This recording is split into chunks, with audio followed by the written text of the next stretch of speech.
Hi everyone, welcome to my review of Terrence Malick's Badlands, his debut feature film. And this was 1973, of course. And Terrence Malick, as I've said on my channel before, I've been doing many reviews of his films, of course, exploring all of his films. I started with The New World, and I rewatched Tree of Life because that was the only one of his later films that I'd actually seen before. And now I think that's a masterpiece, that film, Tree of Life. I've not been too impressed with his later stage overall, but song to song I did like. But Terrence Malick, as I've said, based on his first three films, which was what I was on about before, I reviewed his others. He's one of my favourite directors of all time. As always, written and directed by Terrence Malick. Badlands, this is it plays in Region 2 players, this one, but it's not an actual UK one. But yes. Terrence Malick, based on his first three films, I've said before, and now The Tree of Life as well. He's one of my favourite directors, and it's just a director like no other. And I've really been looking forward to digging in, to rewatching these films, these first three, and reviewing them because I love them all. Badlands, Days of Heaven, Thin Red Line. I think they're all absolutely stunning films. Two of them films are in my top 40 of all time, and you'll find out which one's one of them by the end of this review. But yes, Badlands, it was a film that I saw after Days of Heaven and The Tree of Life. Actually, I watched Days of Heaven in 2016. Badlands was last year for the first time, and it completely blew me away. And I rewatched it again actually at the end of the year, and this is my third time viewing. I watched it last night. And I finally got my massive TV back. I was waiting to see visually stunning films on this TV, and of course the visuals in this film, stunning. This is one of the most wonderfully shot films, and spoilers, there's another film, well maybe two other films that are shot even better than this, but the cinematography in this film, of course, is like no other. But of course this is his first film. Very low budget, really. 300,000, I believe. Estimated. But yes, it's really his most popular film, you could say. Taking everything into account, it's the only one really that isn't divisive. And as I've been, if you've seen my other reviews of Malick so far, you'll know that there's a couple that I don't like, and some that I absolutely love. And it's a very controversial filmmaker, especially today. But really, in the 70s, his first two films, especially this one, very, very, popular, critically and with audiences. But Badlands really is his most, accessible film, you could say, because it does have the most straightforward narrative. But there is a lot of unique things in it, and definitely, a very unique approach that he takes, which does make it stand out. And of course, many famous people love this film. Tarantino, I believe, it's one of his absolute favourite films. So the expectations were high when I saw it for the first time, and they were exceeded. I absolutely loved it. Every time since, it's grown on me. This is based on a 1958 murder spree, I believe, loosely based on, but it is its own thing. And Martin Sheen plays, you're introduced to him at the beginning. He's basically a garbage man, and he's kind of just you're introduced to his kind of weird ways, and then straight away, really after the credits, which are wonderful, with the Badlands theme by Carl Off, and it's just absolutely stunning, the credits. But then he meets Holly, who's played by Sissy Spacek, and basically the film really is about initially their romance, and a very different romance though, of course. Very unconventional, and then the murder spree that happens shortly after, around that the 30-minute mark onwards. It's just them on the run, really. Of course, a very famous story now. It's a very famous film, and basically the rest of the film follows them on the run, and it's a 90-minute film, so it's very, very short, and but it's got a massive scope, which is what Terrence Malick done, in Days of Heaven as well. Very, very short films, these two films, but the scope, it feels like this big event, and that's something that when a filmmaker can, like Scorsese as well, Mean Streets and stuff, even Taxi Driver to an extent, where they've got a low budget and just through mastering filmmaking elements, they can make it one of the events of the century, in cinema. And Badlands certainly is. It feels just so, everything about it just feels, meaningful in every single way. And the budget, it really doesn't show, because this filmmaking the filmmaking in this film is on another level, really. And I'm not going to reveal at the end of the review, what my favourite Malick is. Maybe there's a Malick film that I think is better than this, even better than this. But for a debut film, I think this is absolutely stunning. The performances, Martin Sheen, he's one of my favourite. He's among my favourite actors. And Apocalypse Now, of course. I think the performance in that is very, very close to this. Because he gives an absolutely stunning performance, and this was one of his first, big breaks, and just his performance is so at times subtle, but at other times, explosive. A very unpredictable character, and of course, such a geniusly written character. But Martin Sheen's performance matches that, and it's able to work in harmony, and just highly relatable character, but very, very, intense, and some of the things he does in the film, of course, shocking stuff. But it's kind of like a Clockwork Orange. You feel for the main character, certainly Martin Sheen. You feel a lot towards him, sympathy. And despite there's despicable stuff he does, you're compelled by him, even at least his presence and the things he does, just always, off the wall, but. Just the way Martin Sheen is able to handle this performance with ease, he just does it perfectly. It's probably among the greatest performances of all time, as is his Apocalypse Now one. It's very, very close, as I've said, very, very different. But he is, of course, supported by Sissy Spacek, who also gives a wonderful performance. And her character, basically, she narrates this film, and you could say it's through her point of view most of the events. And she's, a 15-year-old, I think it was. And she's not that clever. And, that's what Malick does as well, I think, kind of in Days of Heaven. The narration is from someone who doesn't quite know what's going on too much. And it's very, very unique and abstract, the way that, she responds in the narration to, Martin Sheen's character and stuff and what's going on. And I think that adds, a really compelling layer, to the events that unfold. And she's not that bright, and some of the stuff though it's played. There's a lot of great comedy in this film, and some of that is through the narration. Just some of the things she says in reaction to what's going on, very, very funny, but also at the same time quite really affecting, because there's some shocking stuff that happens in this film. And the first time I saw it, it just feels so real. But that's another thing with this film, and Malick films when he's at his best. He perfectly, balances the realism, the grounded, characters and emotions, with this kind of dreamlike effect throughout the entire film. Supported by a constantly in tune narration with what's going on. Definitely, when he basically, some of his narrations now, they don't actually relate to what's going on the screen, and these two, narrations in his first two films are revolutionary. They're completely unique, and they're so just in tune with what's going on. It only just supports the narrative even further. That you invest you even more in the mindset of these characters.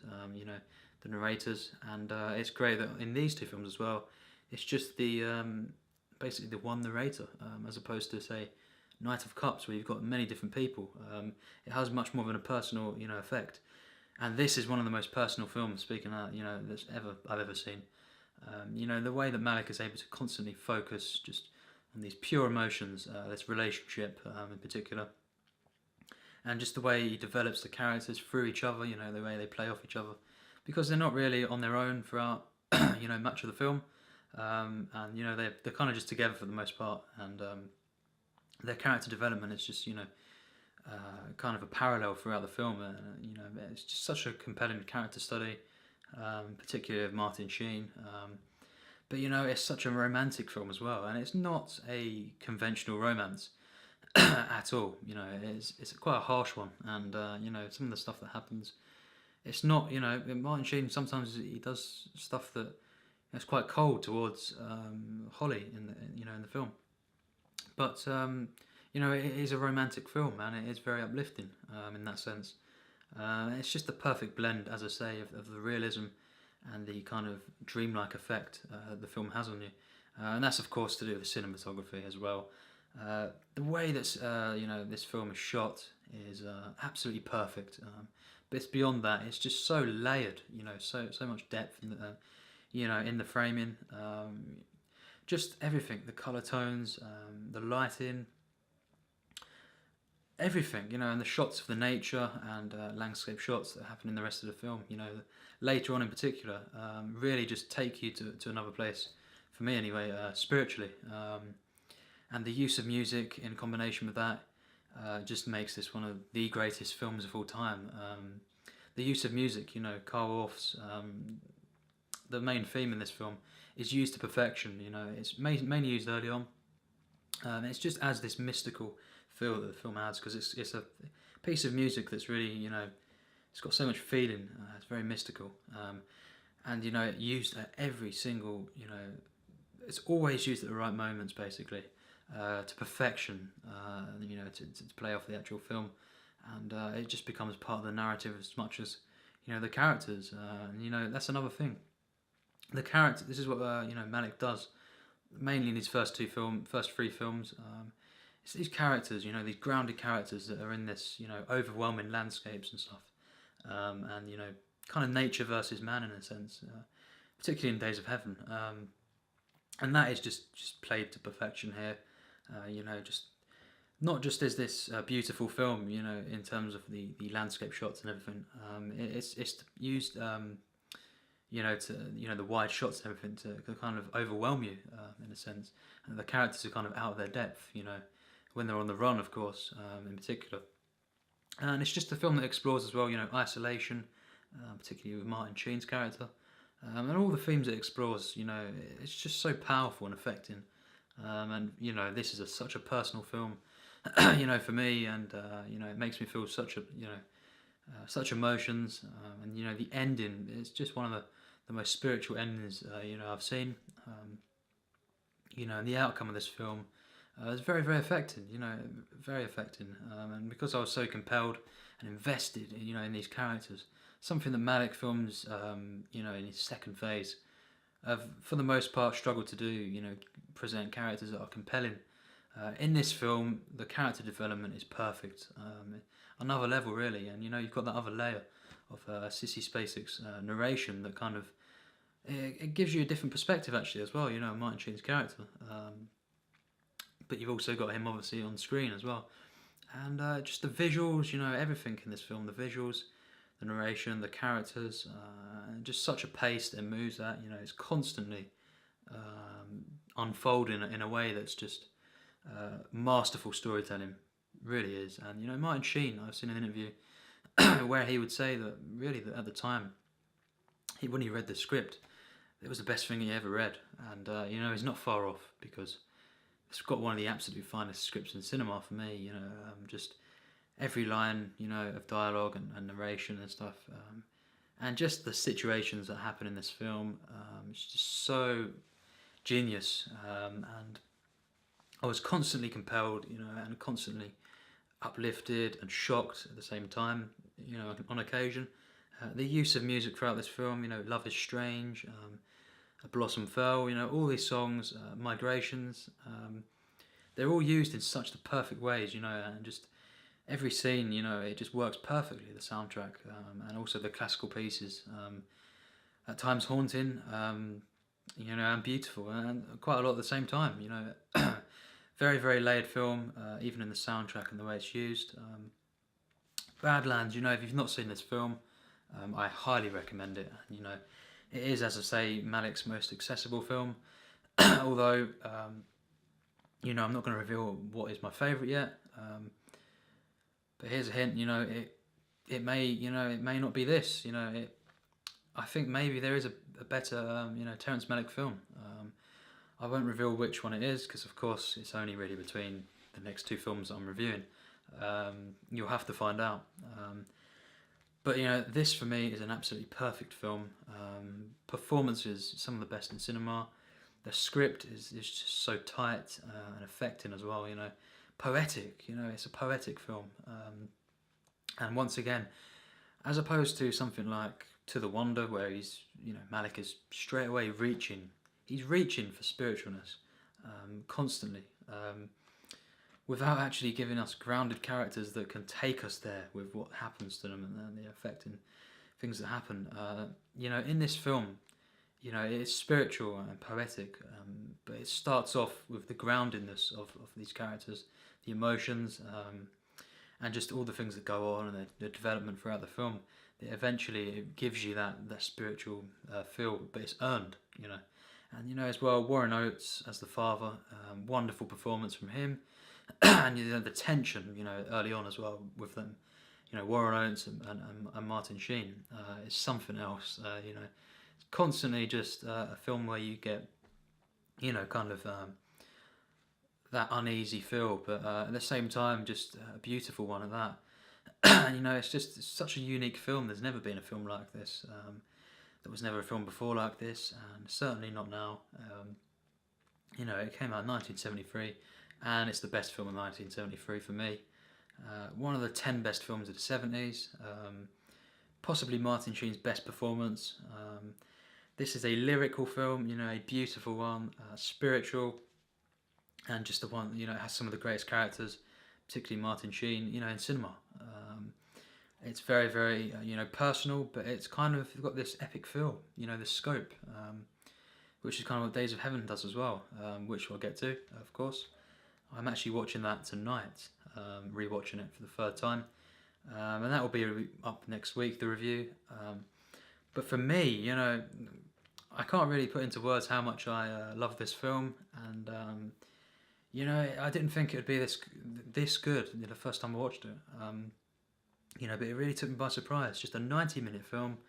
It's able to cover so much ground and invest you so much, in these characters, and just a film that is so dreamlike, and just lyrical as well, and just a flawless film. But it goes beyond that. It goes way beyond that for me, and it becomes just one of the most spiritual and masterful films in cinema, which is why I'd give this film 100% plus tier S. My highest rating that I've ever given, is tier S, and I've given a few films this on my channel now. I believe, maybe just two actually before this one. Something like that. And this film, it certainly deserves that. This is one of my absolute favourite films. It's in my top 40 for sure, and mainly the tier S goes to my top 40, you could say. But that's films that are the magnum opuses of cinema, and I really think this is. It's a low key film, but it feels like a massive event, and just the way it affected me, and I connected with everything that was going on. Terrence Malick at this point was an absolute genius. And he's proven, to the tree of life that he still can be, and I hope that he returns to, his true self, in Raid Gun perhaps. But yes, Badlands. Highly recommend this film. It's a film like no other. But let's just say it now. Actually, it's not Terrence Malick's best film. I actually think there's a better film than this that he's made, and I'll be reviewing that. That will come soon, because there's only two other films that fit that bill. As I've said before, you'll find out when I review it, really. But Badlands, as it stands, the second best debut feature that I've ever seen, perhaps. Really, there's just one film that, in terms of debut features, that a director has made, which I think is better than this. But apart from that, the fact, this is better than Mean Streets, which came out the same year. It's one of the top 10 films of the 70s, which was, one of maybe the best decade in cinema, and just an absolute masterpiece, a magnum opus of cinema, and a film like no other. It's just such a unique film, and so powerful. Genius filmmaking. Terrence Malick.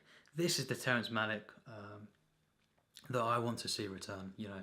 To these films, these sort of films. He's one of the absolute best and unrivaled when he's making these types of films. And some say it's his best film. I don't think that, but I already think it's one of the absolute 40 best films I've ever seen. So Badlands, reviewed, and an absolute masterpiece. It's got better every time I've seen it, but it's always been one of my favourites. Next up, in terms of Malick, Days of Heaven, and The Thin Red Line. Steelbook. As I've said, I'll be rewatching, of course, Days of Heaven tonight. The Thin Red Line will probably come next week, so the reviews will probably be up, next week, both of them. So thanks for watching my review, and I hope you enjoyed. And I highly recommend Badlands. One of the greatest films of all time for me, one of the absolute best. Yes, cinematic perfection in my opinion. Thanks for watching.